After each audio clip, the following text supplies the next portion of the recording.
Okay, so now we continue with the equilibrium thermodynamics for a while. And this is the first part of this section or subsection are strictly speaking not about radiation effects, but knowing this standard calculation is very important because it gives the base level for understanding defect concentration in equilibrium versus after irradiation.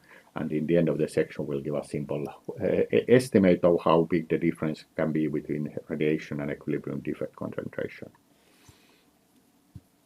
So, and this is something which at least those of you who have read any thermodynamics or statistical physics may be well aware of this calculation, because this is a calculation which appears in many standard thermodynamics textbooks, like for instance Mandel or the Landau-Lifshitz books.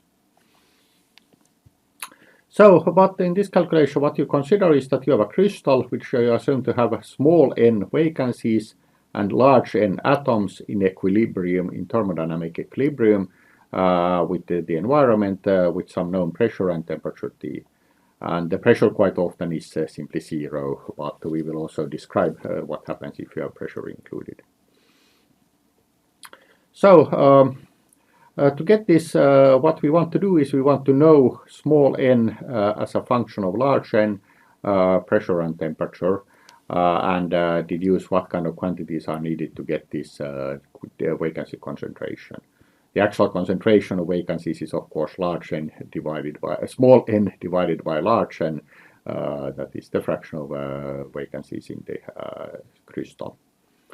So to do this, we start with standard thermodynamics with the Gibbs free energy, which is of course defined as the energy of the cohesive energy of the lattice U minus Ts plus PV. And here T is temperature, S is entropy, P is pressure, and V is volume.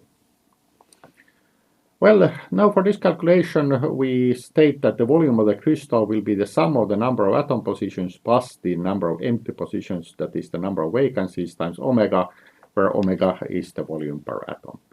And this omega of course can be easily calculated if you know the density and atomic mass. Well, and now we start first with the free energy without the pressure term. So the Helmholtz free energy is then the energy minus Ts. And here the crucial quantity for this calculation is the entropy. Because in the entropy will continue per definition, contain per definition the configurational entropy Sc, which tells in how many ways small n vacancies can be arranged in the large n plus small n atom places. And this is basically the definition of entropy, and that's why this calculation appears in thermodynamics textbooks, because this is one of the easiest calculations where you can use entropy for a useful physically measurable quantity. So then we assume that this small n is much less than the large n, so that the vacancies are far from each other and their entropy is independent of other emphases, so that there is basically a set of independent vacancies at small concentrations. So now to calculate the entropy, we do standard statistical physics calculations, which of course comes from statistics, and what we want to know is the way to arrange the small n empty positions among the large n plus small n atom positions, and this from standard statistics this quantity is known to be large n plus small n faculty divided by n faculty, large n faculty, small n faculty.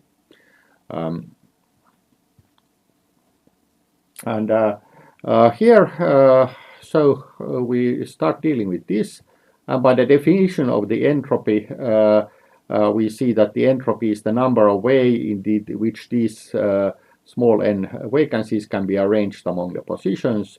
And this the definition of entropy is the number of microstates for a given macrostate. So here small n is the microstate and large n plus small n is the macrostate. and entropy is kb times the logarithm of this number of microstate for a given macrostate. So in this case, the entropy gets this relatively simple mathematical form. Now I emphasize that this is a configurational entropy. We will return to this point. There are also other entropies involved, but this is the configurational entropy, which can be analytically handled.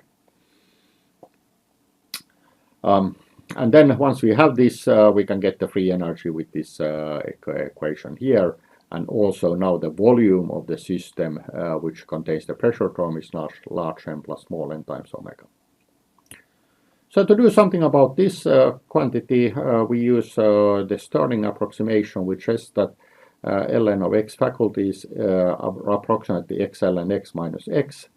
And from this, we then get that when we apply this on this equation, and then also apply the standard rules of logarithms, that logarithm of a divided by b is ln a minus ln b. So then we get first this quantity here, and then by just dividing the logarithm in its terms, and then by using the Stirling approximation, here we use the Stirling approximation, we get this rather long term here. But here conveniently you see that some terms cancel, minus large n plus large n, then minus n here and here plus n here cancel. So you get this to a slightly simpler form here.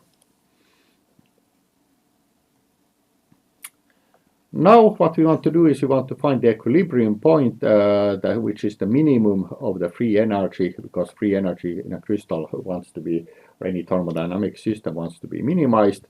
So now we seek the point where the derivative of g divided by, with respect to the number of vacant positions, is 0.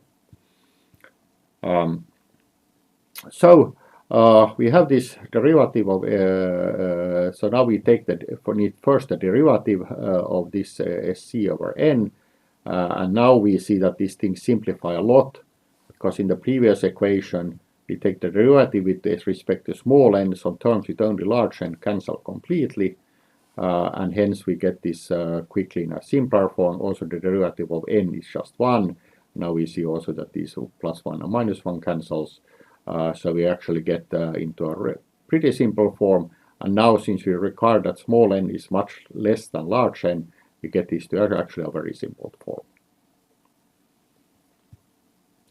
So thanks to this, we get now a functionally relatively simple form for this derivative of the Gibbs free energy with respect to n. And now comes sort of the crucial point leading to the defect physics. That is, we have this derivative of f with respect to n, and now we say because n is small that we make the Taylor approximation and take only the first term of the Taylor approximation around n equals 0, and we say that the first term is simply a linear term which doesn't depend on n anymore. So it's simply a term with the units of energy.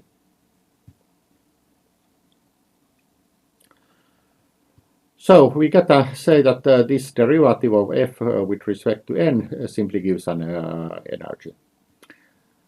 And this energy is now independent of small n.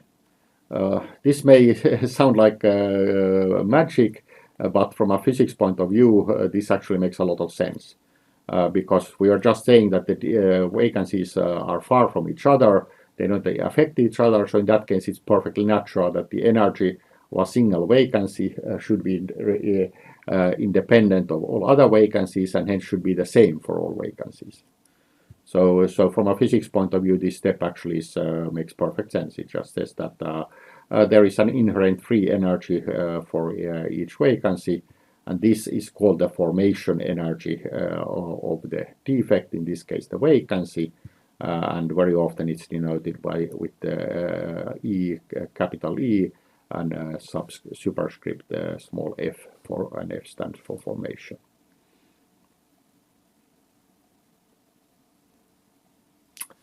And now we use this minimization criterion that the derivative should be 0, so we say that the derivative of g with respect to n is 0. We replaced f0 by divided by n with the formation energy epsilon, and we have the rest of the terms.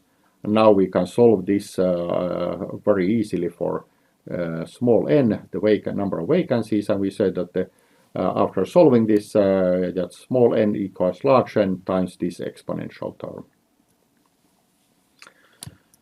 And this is actually the crucial equation in all defect equilibrium physics. So we see that the defect concentration is a term, is an energy term plus a pressure term divided by kT, and then the negative exponential or minus this quantity and exponential. Those of you who remember your thermodynamics, of course, immediately recognize that this is a Boltzmann term. And this is exactly correct. This is derivation leads to Boltzmann statistics. It essentially shows that defect concentrations for dilute concentrations of defects follow Boltzmann statistics, and that the energy here is now defined as the defect formation energy. So this is the simple equation, and this is a good starting point. However, if you want to do even slightly more accurate defect physics, you have to consider that this epsilon, remember, it was a free energy. It wasn't just an energy, it was a free energy, so it may contain an entropy term as well. And this entropy is now an internal entropy per defect. Remember, this epsilon was defined as the rate of the free energy with respect to defect concentration. So a defect may also have an internal formation entropy SF, and this can be physically understood from the fact that the defect can change the crystal vibrational levels in the lattice around the defect, and hence this can change the entropy of the defect, the number of possible microstates associated with the defect. And this defect formation energy, formation entropy, cannot be derived in any simple way analytically. But to do accurate defect calculations, it should be included in the equations. And if you include it, you get, instead of this equation, you get this equation where you see that the difference is that a pre-factor here with the defect formation entropy. Now this is written as the concentration C here, and this C is simply equal to this small n divided by the capital N from here. So you see that this, if we leave out this term here, then we get exactly the same equation as up here. But this is the final equation for defect concentration for a single defect variety. You may wonder what this G term is. The G is a geometrical factor which tells how many defects can be just geometrically placed in the same lattice sites. And if you have a simple vacancy in a metal, G is simply 1, because there is no other way to plug out a wet atom except 1. But if you remember, for instance, the dumbbell interstitial in the FCC crystal, that was oriented along the 1-0 direction, so it means that it can be oriented in 1-0, 0-1-0, or 0-0-1. So for an interstitial dumbbell along 1-0 directions, G would be 3, because it has 3 equivalent orientations. So G is essentially also an entropy term. It's a configurational, internal configurational entropy of the defect. And then this SF is then any other entropy, which is always contains the vibrational term, but may in some materials also have a magnetic contribution or a polarization contribution or something else, depending on what kind of material you are dealing with. But still, the most important term here for the temperature dependence is the formation energy, which can be understood as the energy needed to insert an extra atom in a lattice. Also, if pressure is 0, then of course this pressure term goes away, and we have left with the formation energy and the formation entropy.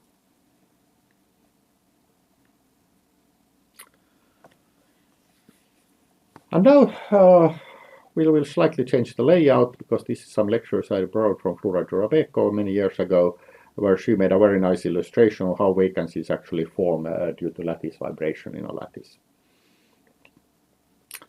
So if you have a metal crystal, you have this well-ordered crystal lattice positions, and each atom lies in a potential well U0.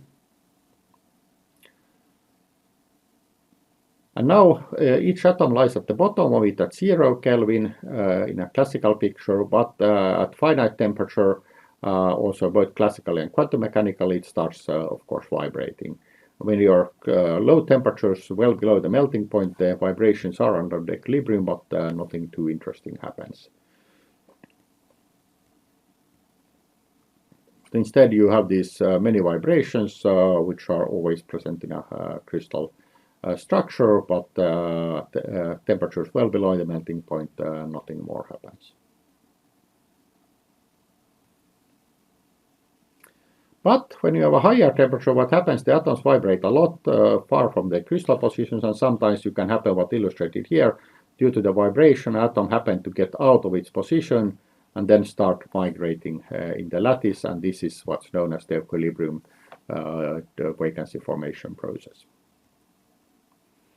So this empty position is then the vacancy, and graphically you can understand that what happened is that first you have the low temperature vibrations, but at the high temperatures you can get small probability above the potential well, and then this atom, after it's there, it may go in the other direction and just leave the position and leaving the vacancy behind.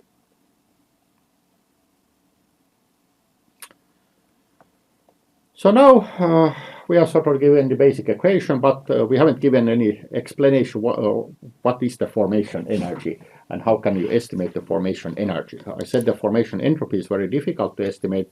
Formation energy is one can make a simple estimate of it, which is more or an order of magnitude estimate, but still gives physical reasoning for it.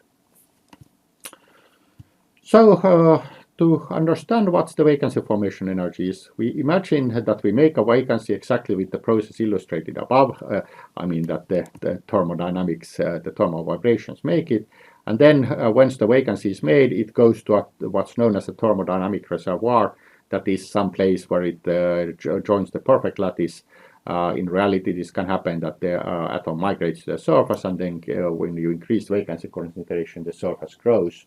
But the atoms at the surface are then in perfect lattice places. Of course, right at the surface they have a surface energy, but we assume here that the surface isn't growing. And then at the surface it will have the same potential energy, so we don't need to concern about this atom once it has gotten to the surface. So now what is the formation energy? Well, the formation energy will be the energy of the total potential energy, counting all atoms of the system with the vacancy, plus the potential energy of one more atom, which this atom, when it got to this new reservoir position, minus the energy of the system without vacancy. And really system means the original system, well in this case the rectangle, but in reality a very, very large crystal. Now we can do the same for any defect. When it touches atoms, we get the same, except that this, in that case, we would have to take an atom from the reservoir and put it into an interstitial position. Now, in this calculation, you also have to be a bit careful with the sign convention, because actually many people are a bit sloppy in the nomenclature here, including myself. Strictly speaking, a cohesive energy is always a positive quantity. That's the standard thermodynamic definition. But now we are dealing with potential energies, which are the negative quantities that is formed by basically summing up the interatomic potentials. But if we are a ground state system, then the potential energy of atom is simply minus the cohesive energy, and the cohesive is always positive, so this U-pot is always negative. The reason I mention this is that once you get to compounds, then you have to be more careful here, because the reference state should be the Boissard potential energy of pure element in its ground state. And here is an example for it, but for this course we don't need to go into bigger detail on this.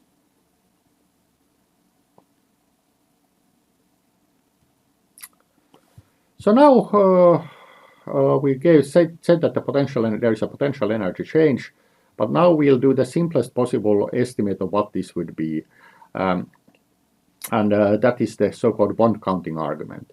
And bond counting means that for any atom you count how many bonds it has and then count the energy, sum up the energy of the bonds, and you assume the bonds are only to nearest neighbors and all bonds have the same energy. In reality, this assumption that all bonds are to the nearest neighbors in metals is not particularly good. In strongly covalent materials like silicon and carbon, it is actually very good. But for simplicity, we'll just do this generic argument with only nearest neighbor counting.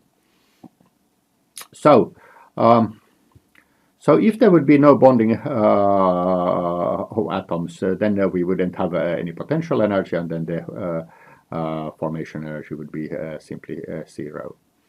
But now, because there is bonding, when you take out this atom, you lose a number of chemical bonds. That is this bond here, in this two-dimensional picture, you would lose 4 bonds from plugging out these atoms. If you take the metal with 12 bonds, then you would lose 12 bonds, and the energy per bond, if all energy is assumed to be centralized in the central atom, is then the potential minus the potential energy divided by 12. So this is now a positive quantity. And now, because we have 12 of these bonds are broken, so we get minus 12 times U pot divided by 12. So obviously we get back to the potential energy. But the point is that when you insert it into this formation energy equation, this means that you get formation energy which is minus U pot. So U pot is negative, so this is minus sign makes this a positive quantity. So we are saying that the formation energy would simply be the cohesive energy per atom in this bond counting argument. Well, that is not quite true. And we can use some simple chemical reasoning to figure out why that's not quite true and get qualitatively a correct answer. Because according to Linus Pauling's theory of chemical bonding, the first quantum mechanical theory of kinetical bonding, this theory says that if one bond is lost, the other bonds tend to strengthen. So this means that when you break a bond, some of the energy in the broken bonds goes to the other bonds around that atom. So this means that the energy you lose is less than the bond energy. Moreover, the atoms can be relaxed inwards towards the vacancy. This is the reconstruction effect mentioned in the previous video and the previous sections, and that will also reduce the energy loss. So if you take this less than sign into account and insert it into the equation, you see that the result is that the formation energy is less than the cohesive energy per atom. On the other hand, this change in the bonding energy may not actually be very large. So this is also sort of predicting that the formation energy is less than, but still of the same order of magnitude as the potential energy per atom minus sign of that. And on the other hand, it's clear that formation energy has to be larger than 0, because if it would be less than 0, then it would be energetically favorable to form vacancies, and that would be saying that a crystal would spontaneously form a huge concentration of vacancies, which of course would imply that the crystal is not stable to begin with. So this gives us actually a quite reasonable order of magnitude estimate of the defect formation energy. We say that typical binding energy is the potential energy per atom in a crystal is or the order of -3. We could estimate that the order of magnitude of the formation energy of the vacancies is of the order of 1 eV. And this is actually turns out to be true. We'll give some numerical values later that this order of magnitude estimate is correct. The formation energies of vacancies in typical metals and semiconductors are of the order of 1 eV plus minus or a factor of 2 or so.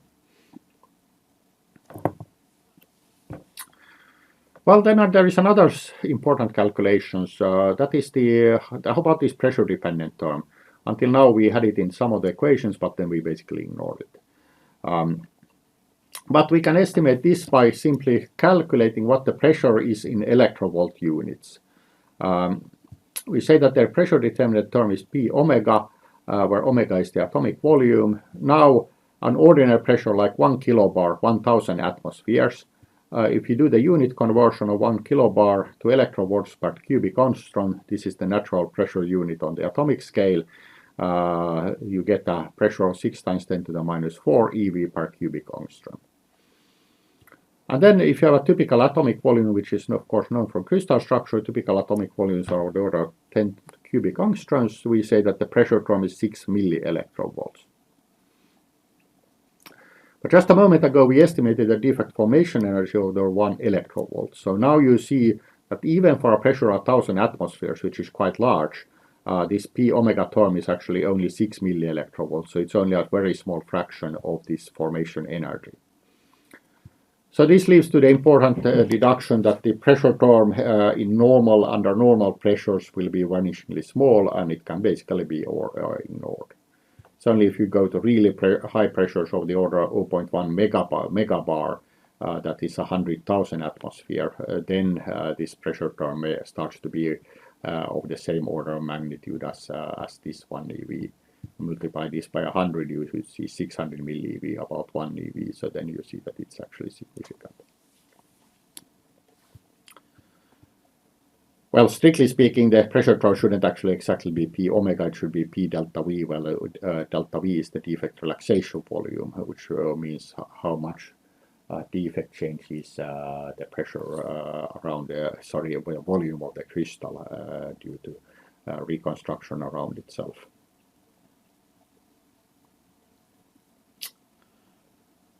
So now, if we simplify this, we say that the pressure term is negligible and G equals 1. We get this equation for vacancies, and for interstitials we shouldn't leave out the G because of geometric effect. One can get basically the same equation except the G is here.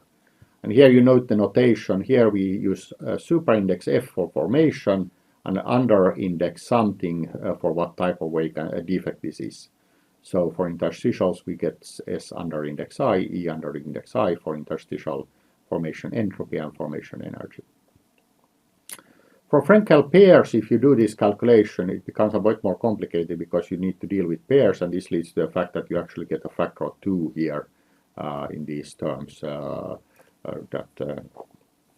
you need to consider the product of the configuration of vacancies and interstitials.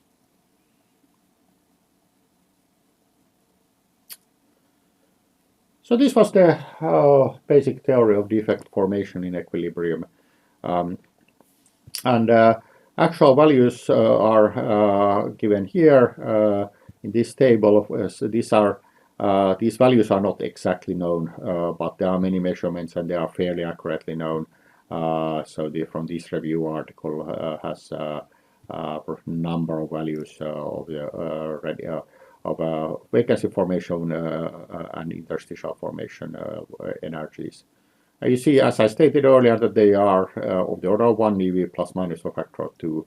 So you see aluminum, a pretty soft metal, is 0.66, copper 1.3, platinum 1.4, molybdenum 1.3, zinc also a pretty soft metal 0.45. And then the interstitial formation energies are considered more uncertainty, but also for the interstitials, the interstitial formation energies are clearly higher, around 3. We simply, the simple argument here is that it's difficult to plug in an extra atom in a crystal. Because of that, it's more difficult to form then, so the formation energy becomes higher. The formation entropies, on the other hand, for vacancies, they are around 2 kb. And this shows that this formation volume, formation entropy for vacancies should not be ignored.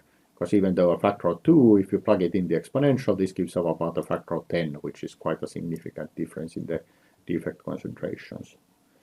For interstitials, the issue of the interstitial formation entropy is actually a very interesting one, because it's for a long time it wasn't very well known at all, but around the 1990s, Andy Granato made a theory of interstitials and interstitials, a model of liquids, which was basically saying that the interstitial formation entropy is pretty high, and because of that, at high temperatures, get a very high concentration of interstitials, which ultimately explains melting and the structure of liquids.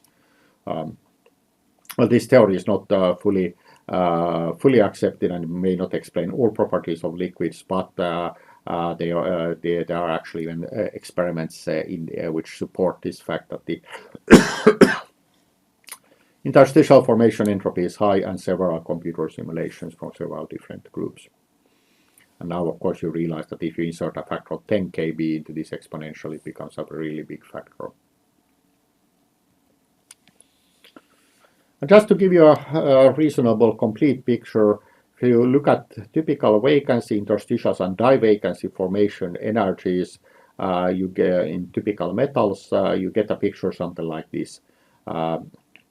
That is, the vacancy concentration is well known even experimentally, and if you take it as a function of the temperature, then this is a local.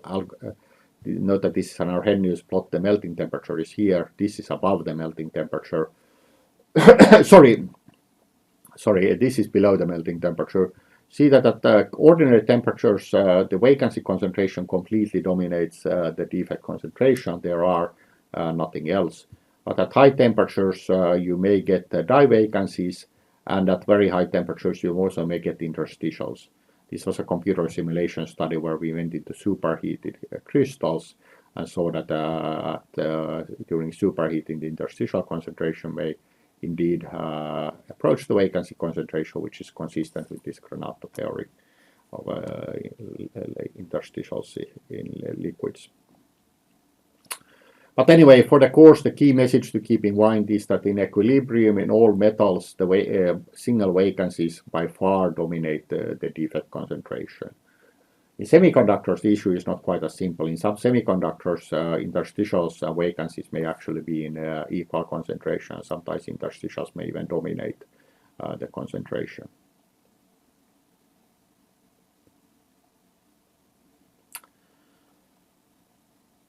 Okay. And one more important quantity to bring in here is the binding energy of composite defects. And composite defects simply means defects which involve more than one extra atom or one missing atom. The simplest composite defect is the divacancy, which is simply two vacancies next to each other. And then what the binding energy tells is that the binding energy is defined as the difference of the formation energy of the composite defect minus if the two defects would be separate, or if the n defects would be separate. Oops. So now, for instance, if the formation energy of vacancy is 1 eV and the divacancy 1.5 eV, the divacancy binding energy would be minus 0.5 eV. And this means that, if this quantity with this sign convention is negative, it means that the divacancy is binding, because it's easier to form a divacancy than two single vacancies. See that to form two single vacancies, you would need 2 electrovolts. To form a divacancy, it's enough to have 1.5 electrovolts. So it's energetically favorable to have the vacancies next to each other. And this is typically the case, that it is energetically favorable to for defects to point defects to cluster with each other. And the basic argument here is then that the strain around the defect reduces, and also the number of broken bonds may actually reduce compared to the isolated defects. However, at this point, it's important to have a practical note that this binding energy, the sign conventions, is varying. It seems that, roughly speaking, half the literature has this sign convention and the other half the opposite sign convention, in which case positive binding energies are binding. So if you deal with defect binding energies, you always have to remember first, if you read literature, check what the sign convention there is, and when you use it yourself, always define clearly which sign convention you use. There is a number of publications around where this is not clearly defined, which obviously is quite annoying.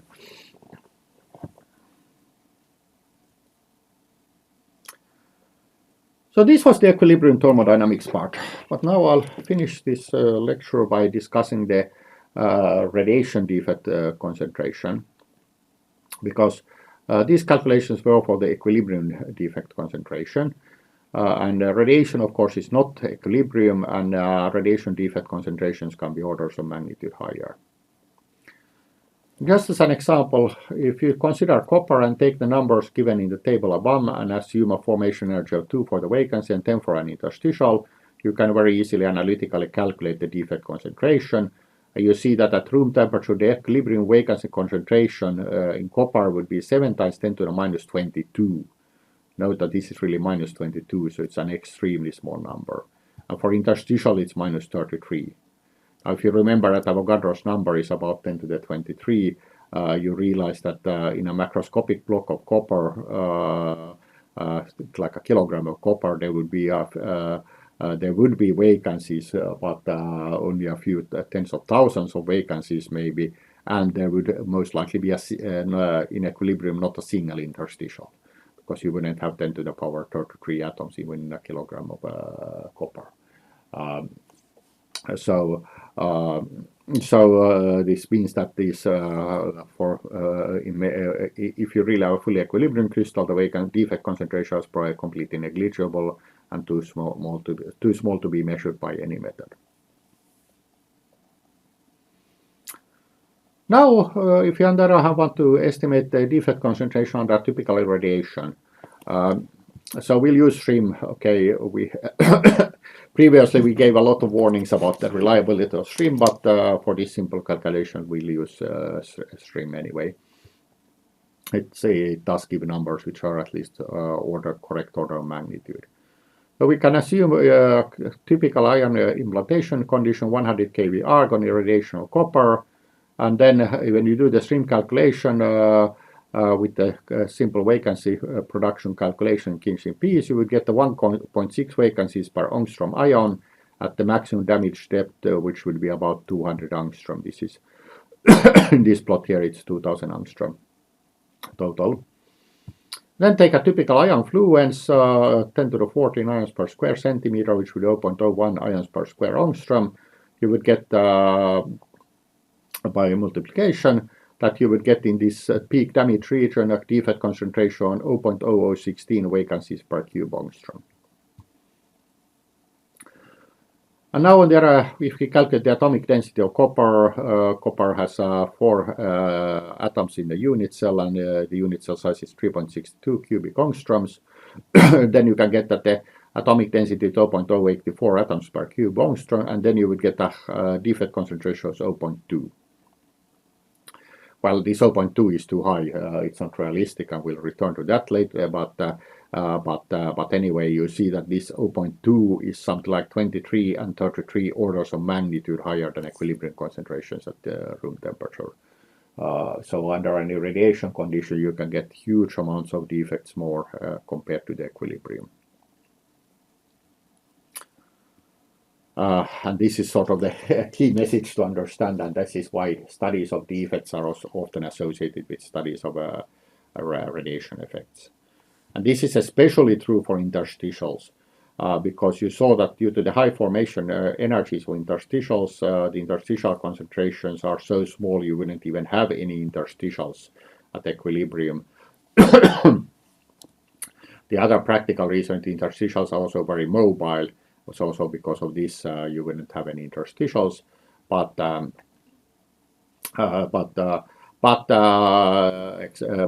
so in most cases the interstitials are completely don't exist at all except under radiation. Because of thus study of interstitial is often assumed to be associated with radiation events.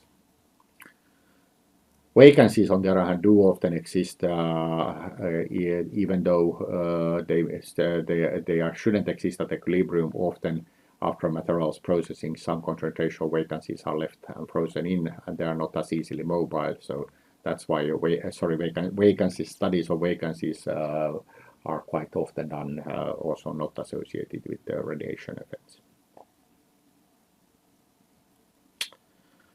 So this was sections 6.3 and 6.4. Then in the next video we'll continue with defects in ionic crystals, which are otherwise the same thing, except we must consider charge states as well.